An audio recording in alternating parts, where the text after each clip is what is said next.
십자가 짐 같은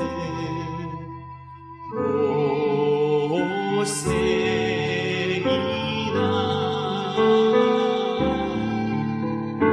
내 일생 소원은 늘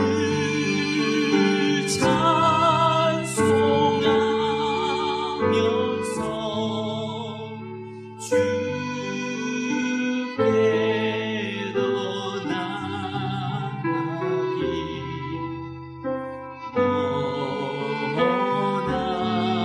원합니다. 내 고생하는 것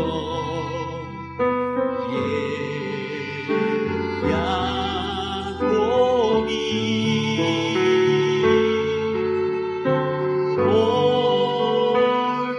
올백에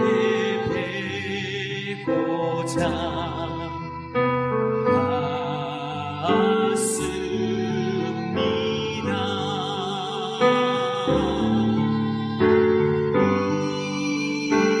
그래도 소원이 늘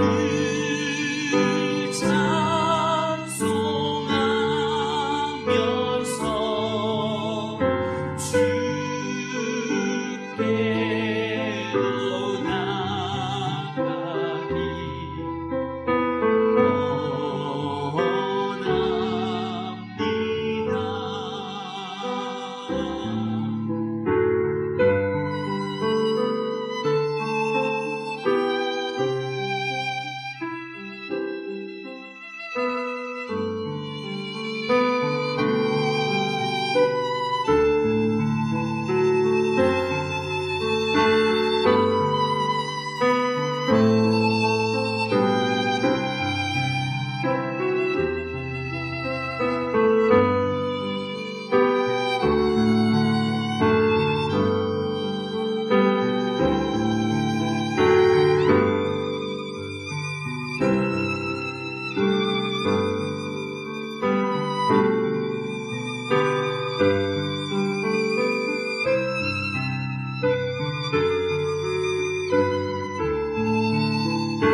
야곱이 참게요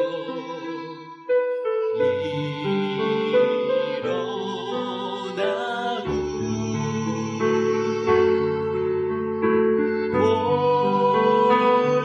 골단을 싸는 것 본받아서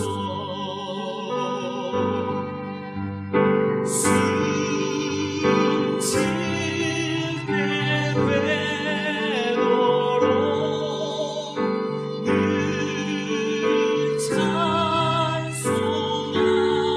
찬송하면서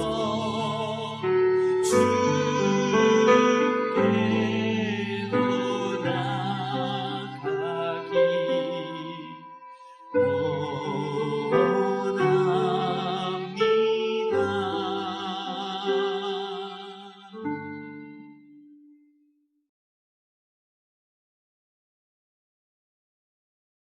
오늘 아침에 나눌 말씀은 마태복음 26장 36절에서 39절 말씀입니다.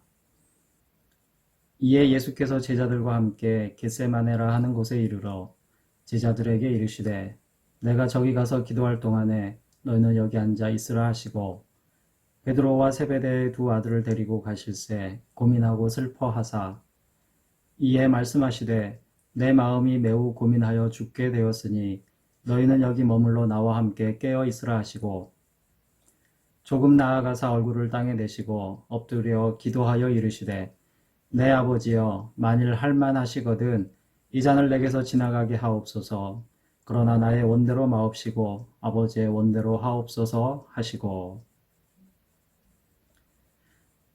24장과 25장에서 예수님은 종말의 때와 심판에 대해 말씀하셨습니다. 그리고 그 말씀을 모두 마친 다음 26장에서는 이틀 뒤에 6월절이 오면 시작하게 될 예수님의 십자가 고난과 죽음에 대해서 말씀하십니다. 예수님의 이러한 순환 예고는 본문의 말씀이 네 번째이자 마지막입니다. 이제 마침내 예고하신 고난이 시작되는 시점에 이른 것입니다. 그 내용이 2절에 나옵니다. 읽어보겠습니다.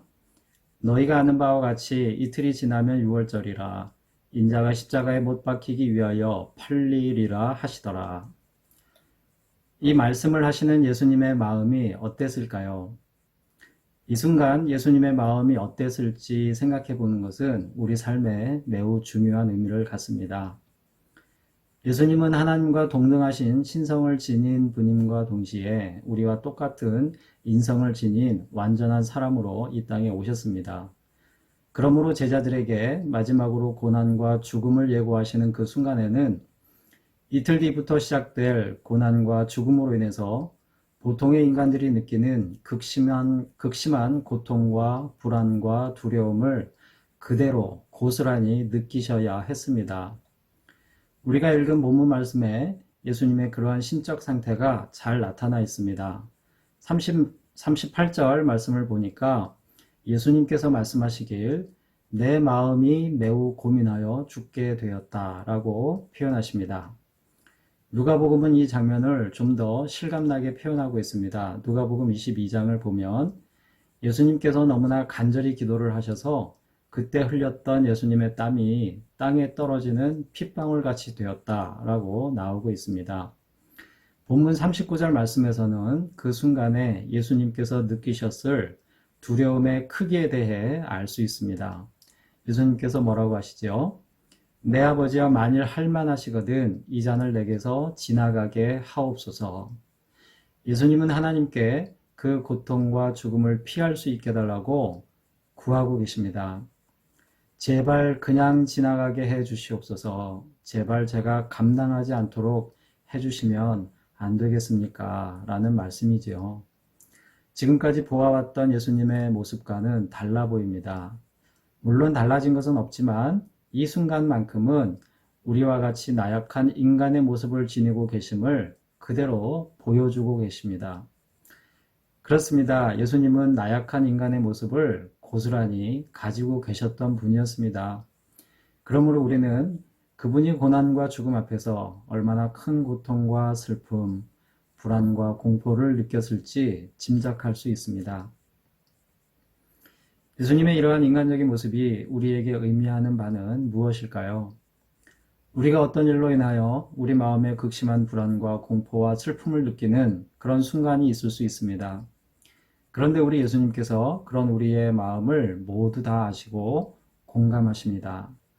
왜 그렇지요? 예수님은 완전한 사람으로서 신체적인 그리고 정신적인 모든 고통의 순간을 경험하셨기 때문입니다. 본문 말씀이 그것을 우리에게 알려주고 있습니다. 혹시 아침에 눈을 떴을 때 그날 겪어야 할 일들 때문에 눈을 뜨자마자 가슴이 떨릴 정도로 불안을 겪어본 경험이 있습니까?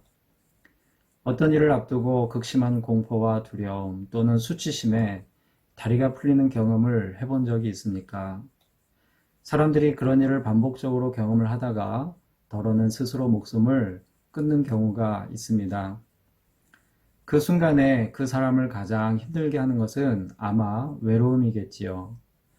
나의 그 고통과 슬픔에 아무도 관심을 갖지 않는다는 외로움, 나의 말을 들어줄 사람이 아무도 없다는 극심한 고독감에 시달리다 보면 마지막 남은 삶의 의욕마저 사라지고 죽음을 선택하게 그렇게 되는 것이겠지요. 우리 예수님은 그런 극심한 고독 또한 느끼신 분입니다. 본문에서 이어지는 40절 말씀을 보면 예수님이 느끼시는 극심한 공포와 두려움을 외면한 채 쓰러져 자고 있는 제자들의 모습이 나옵니다. 예수님의 심적 고통에 공감하여 함께 기도해 주기를 원했던 제자들이 예수님의 마음을 전혀 알아주지 못하고 피곤에 지쳐서 잠들어 있는 모습을 보는 예수님은 많이 외로우셨을 것입니다. 그리고 주는 그리스도시요 살아계신 하나님의 아들이십니다 라고 고백했던 베드로가 3번씩이나 예수님을 모른다고 부인하는 것을 직접 귀로 들으시면서 이제 옆에 아무도 없음을 우리 예수님은 절절하게 느끼셔야 했을 것입니다. 사랑하는 성도 여러분, 누군가의 위로의 말이 나에게 아무런 위로가 되지 못할 때가 있습니다. 언제 그렇지요? 그 누군가가 내 마음을 전혀 공감하는 것으로 느낄 수 없을 때입니다. 나의 고통과 슬픔을 아무도 모를 것이라는 생각이 들 때는 외로움을 느끼게 됩니다. 어쩌면 오늘 하루를 그런 고통과 슬픔, 그리고 불안과 낙심, 외로움과 우울함으로 시작하는 성도가 있을 수도 있겠습니다. 그런 분들일수록 오늘 말씀을 꼭 기억하실 수 있기를 바랍니다. 여러분은 혼자가 아닙니다. 왜냐하면 여러분이 겪고 있는 지금 이 순간의 그 힘든 마음을 고스란히 경험하신 예수님이 여러분 곁에 계시기 때문입니다. 또 어떤 분들은 나중에 그런 경험을 할 수도 있을 것입니다. 그때에 꼭 기억하실 수 있기를 바랍니다. 우리 옆에는 우리의 아픈 마음을 100% 이해하시는 예수님이 언제나 계십니다. 그래서 우리 마음에 깊은 고통과 슬픔과 외로움이 찾아오는 그 순간은 바꾸어 생각해 보면 바로 그 순간이 진실한 마음으로 예수님을 만날 수 있는 순간이 됩니다. 왜냐하면 내 손에 아무것도 그리고 내 옆에 아무도 없기 때문에 그래서 예수님만 생각할 수 있기 때문입니다. 겟세마네 동산에서 완전한 인간의 모습으로 인간의 극심한 고통과 슬픔 그리고 두려움과 외로움을 고스란히 느끼신 예수님의 모습이 우리에게 진한 위로가 되는 오늘 하루가 될 수 있기를 바랍니다. 기도하겠습니다. 이 땅에 완전한 인간으로 오셔서 우리가 겪는 모든 고통과 슬픔과 불안과 공포와 외로움과 우울함을 똑같이 경험하신 예수님, 그렇게 우리와 함께 하여 주셔서 정말 감사합니다. 그것을 경험하신 예수님께서 어려움에 처한 우리 성도들을 오늘도 찾아주심에 감사를 드립니다. 혹 고통과 슬픔으로 오늘을 시작하는 성도가 있다면 찾아가시는 예수님을 꼭 만나는 복을 누리게 하여 주시옵소서. 예수님의 이름으로 기도드립니다. 아멘. 오늘 도구 기도는 노인복지센터를 위하여 기도합니다. 센터가 하나님 나라 확장의 귀한 통로가 되도록 센터 설립에 필요한 일꾼과 재정이 잘 준비되도록 교회가 한 마음으로 준비할 수 있도록 기도해 주시고 건강 문제와 경제적 어려움과 관계 문제의 고통을 겪는 주변 이웃과 성도들을 위하여 그리고 개인의 신앙과 삶을 위하여 기도하겠습니다.